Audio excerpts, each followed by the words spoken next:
सोलापूर शहराच्या heart of सिटीमध्ये म्हणजेच पार्क चौकात असलेले नेहरू वसतिगृहाची जीर्ण इमारत पाडून तेथे बहुमजली संकुल उभारण्याचा प्रस्ताव तयार करा अशा सूचना राज्याचे ग्रामविकास मंत्री तथा सोलापूर जिल्ह्याचे पालकमंत्री जयकुमार गोरे यांनी जिल्हा परिषदेच्या पदाधिकाऱ्यांना दिल्या आहेत.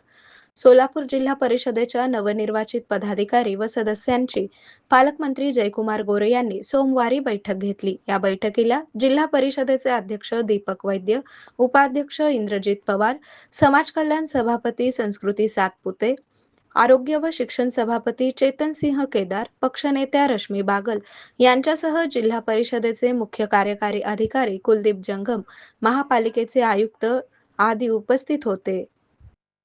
महापालिकेचे आयुक्त डॉक्टर सचिन ओंबासे आदी उपस्थित होते. आरोग्य म्हणजे केवळ औषध नाही, तर निसर्गाच्या योग्य उपचारांनी मिळणारी खरी आरामदायक अनुभूती. सोलापूरमध्ये निसर्गोपचाराचं विश्वासाचं नाव लिमये निसर्गोपचार केंद्र. इथे उपलब्ध आहेत विना औषध उपचार पद्धती, ॲक्युप्रेशर, ॲक्युपंक्चर, कपिंग आणि मसाज थेरपी. सर्व प्रकारच्या आजारांवर निसर्गाच्या माध्यमातून